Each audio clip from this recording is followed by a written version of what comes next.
प्रिय विद्यार्थियों, online classes में आपका स्वागत है।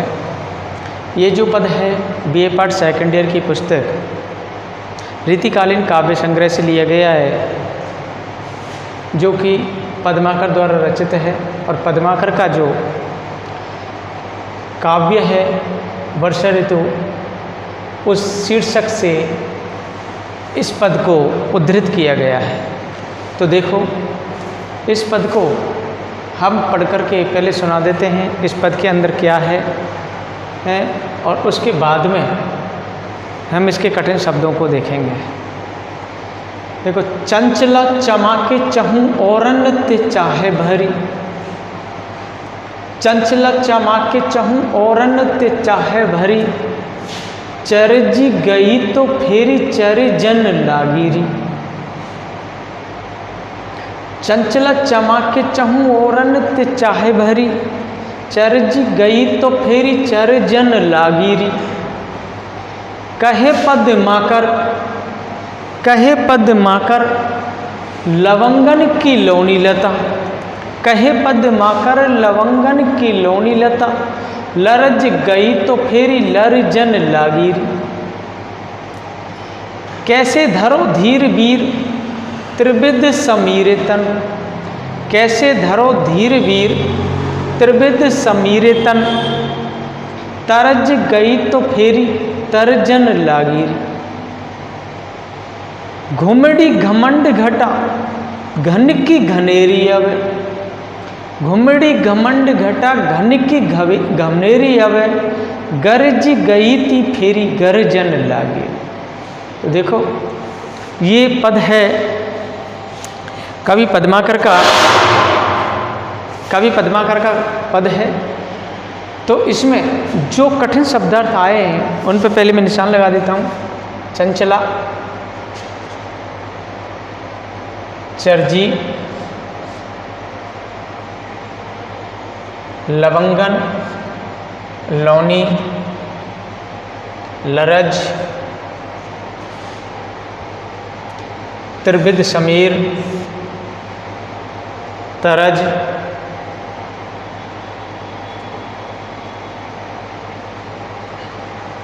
घनेरी,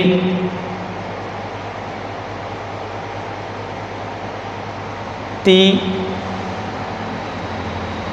ये जो कठिन शब्दार्थ आए हैं इनको मैं यहाँ पर लिख करके बता देता हूँ। चंचला, चंचला कहते हैं बच्चों, चंचला कहते हैं बिजली को, विद्युत को। किसे कहते हैं? विद्युत को, बिजली को।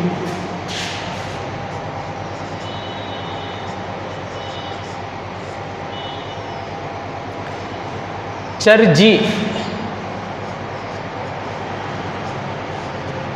चरजी का मतलब होता है चमकना।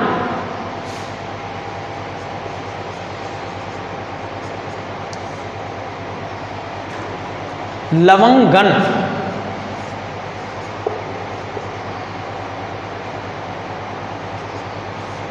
आपने संस्कृत में शब्द सुना वो लवंग। लवंग कहते हैं लौंग को, क्योंकि लवंग शब्द है जो तत्सम का शब्द है। तो इस तत्सम के शब्द से ही ये आया है लवंगन। लवंगन का मतलब होता है लौंग।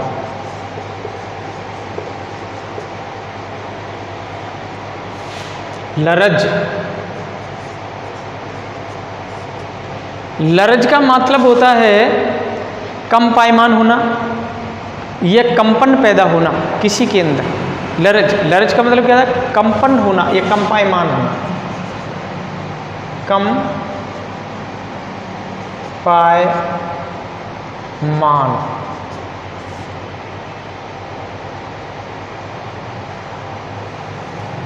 कंपायमान होना।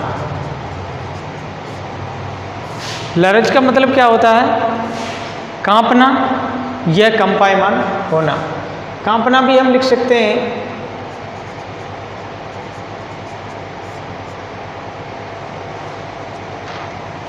अब शब्द आया है त्रिविध समीर।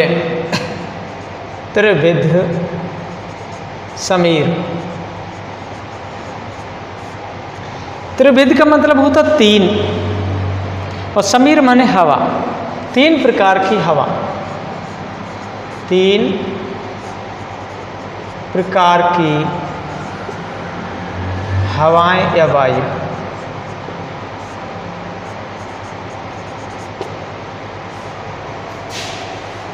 तीन प्रकार की हवा या वायु।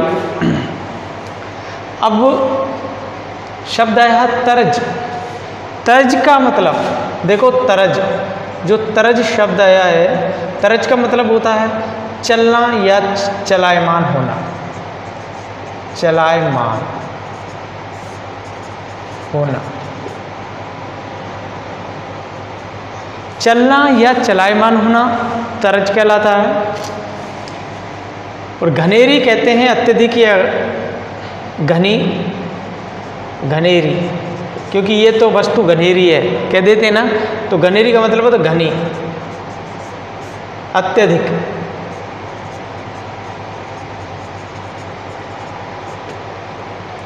ती माने वैसे ही।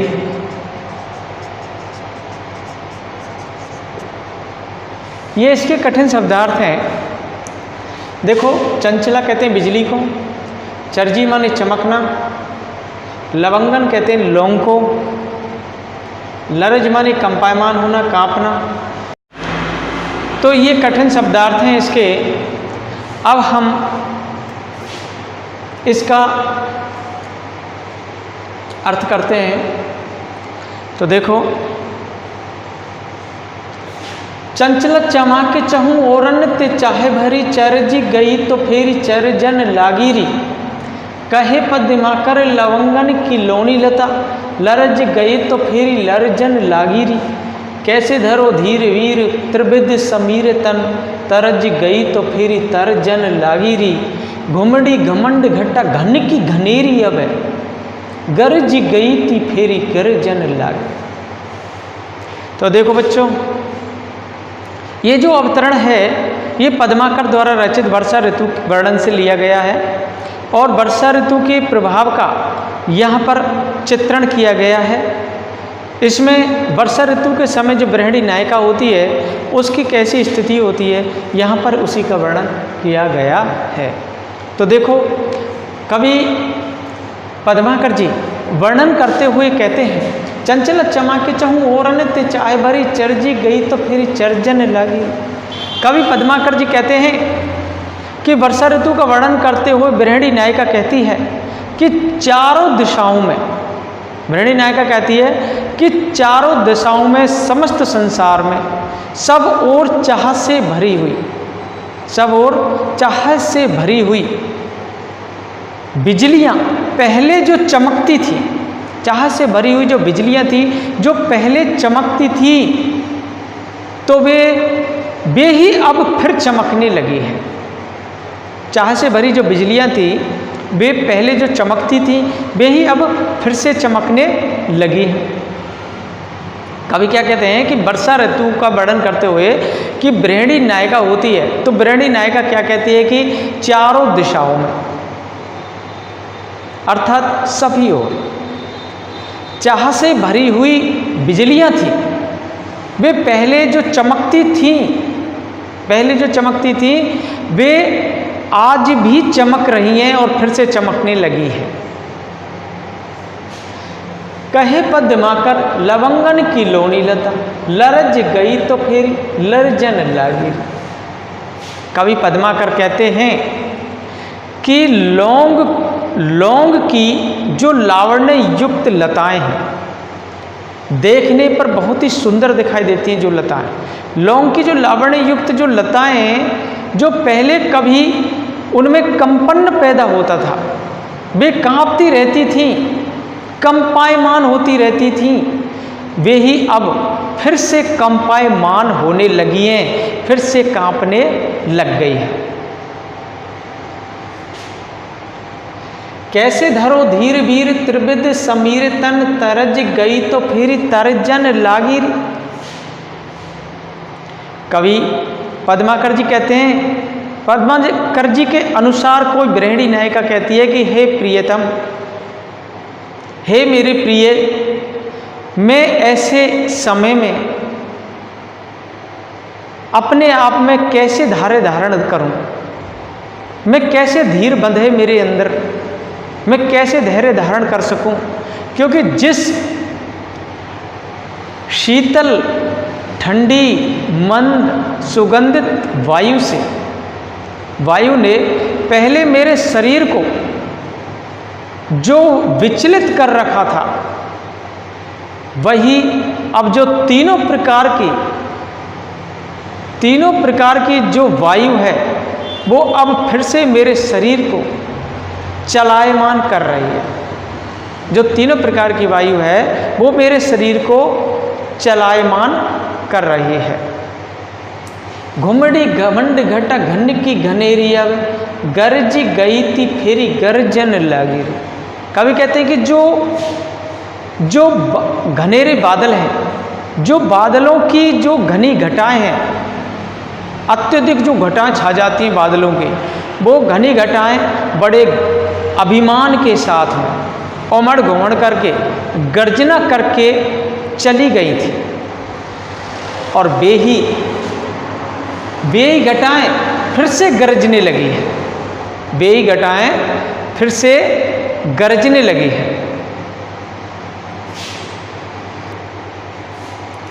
देखो, कवि का कहने का भाव यह कि सारी प्रकृति में वर्षा ऋतु का जो समय होता है, उस वर्षा ऋतु के समय का जो प्रभाव चारों तरफ फैल गया था, उससे नायिका की जो विरह अवस्था थी वह और भी अधिक बढ़ गई थी। वर्षा ऋतु के समय गृहिणी नायिका की जो विरह अवस्था थी वो और भी अधिक बढ़ गई थी। इस पद के अंदर प्रकृति का वर्णन किया गया है और इसमें अनुप्रास, यमक, काव्यलिंग अलंकारों का प्रयोग किया गया है और ये कवित्त छंद में रचा गया है। देखो बच्चों, ये उसी का अगला पद है और इस पद को पहले हम पढ़ते हैं। इस पद में क्या है? आई हो खेलन फाग यहाँ, आई हो खेलन फाग यहाँ, वृषभान पुरी ते सखी संग ले। आई हो खेलन फाग यहाँ, वृषभान पुरी ते सखी संग लेने, त्यों पदमाकर गावती गीत, त्यों पदमाकर गावती गीत, रिझावती हाव बताई नवीने। कंचन की पिचकी कर में लिए, कंचन की पिचकी कर में लिए, केसरी के रंग सो अंग भीने, केसरी के रंग सो अंग भीने, छोटी सी छाती छुटी अलकें, छोटी सी छाती छुटी अलकें, अति बैस की छोटी बड़ी परवीने, अति बैस की छोटी बड़ी परवीने। तो देखो बच्चों, इसमें जो कठिन शब्दार्थ आए पहले हम उनको बता देते हैं कि कठिन शब्दार्थ कौन कौन से आए। देखो, सबसे पहले एक शब्द आया फाग। आप लोग वैसे जानते होंगे फाग होली उत्सव को कहते हैं। जो होली का उत्सव होता है उसको फाग बोलते हैं, होली का उत्सव। और संग, संग का मतलब होता है साथ, संग का मतलब साथ होता है। गावती शब्द आया है गावती, गावती का मतलब गाता है, गाती है।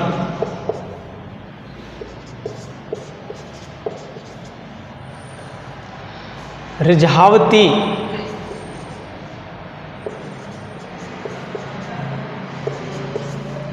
देखो बच्चों, रिझावती मतलब रिझाना, किसी को अपनी तरफ रिझाना मतलब अपनी तरफ आकर्षित करना, मोहित करना।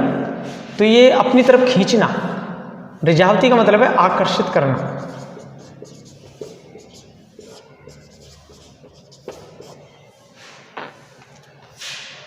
कंचन, सॉरी, हाव, हाव कहते हैं जो शारीरिक जो चेष्टाएं होती हैं। हाव मतलब शारीरिक चेष्टाओं को हाव कहा जाता है। हाव किसे कहते हैं? शारीरिक चेष्टाएं।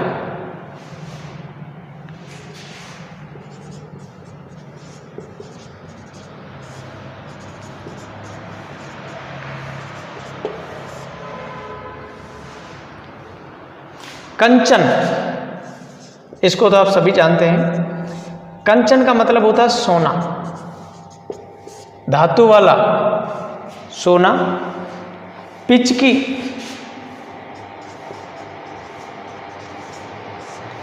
पिचकी कहते हैं पिचकारी को, जो होली के समय खेली जाती है। पिचकारी लेते हैं इसको, पिचकारी से खेलते हैं रंग भर करके, वो होती है पिचकारी। कर का मतलब होता है हाथ। अलकें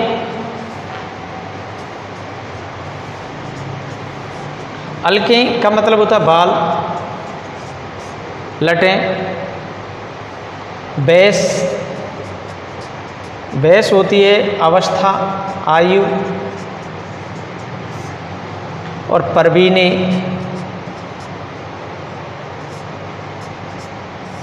परवीने कहते हैं प्रवीण, चतुर।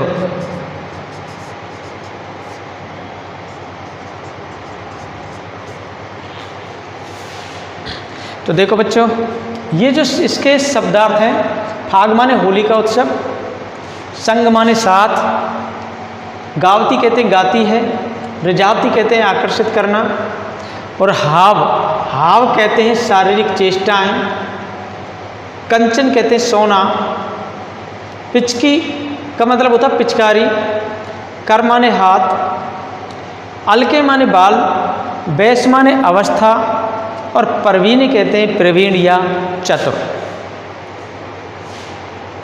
तो देखो बच्चों, ये जो पद है, ये जो पद है आपको पता है ये पद्माकर का है, पर इसमें श्रृंगार विलास, जो राधा का श्रृंगार विलास है उसका इसमें वर्णन किया गया है, उनके रूप सौंदर्य का वर्णन किया गया है। तो देखो इसमें राधा के फाग खेलने के लिए, फाग खेलने का भी वर्णन किया गया। फाग मतलब होली खेलते हैं जो। तो देखो, आई हो खेलन फाग यहाँ, वृषभान पुरीते सखी संग लीनी, त्यों पद्माकर गावती गीत रिझावती हाव बताई नवीनी, कंचन की पिचकी कर में लिए, केसरी के रंग सो अंग भीने, छोटी सी छाती छुटी अलकें, अति वैसे की छोटी बड़ी परवीन। तो मैं आपको से ये कहता हूँ कि ये जो अवतरण है, ये अवतरण कवि पद्माकर द्वारा रचित श्रृंगार विलास एवं राधा के रूप सौंदर्य से संबंधित है। श्रृंगार विलास एवं राधा के रूप सौंदर्य से संबंधित है। इसमें राधा के फाग खेलने का वर्णन किया गया है।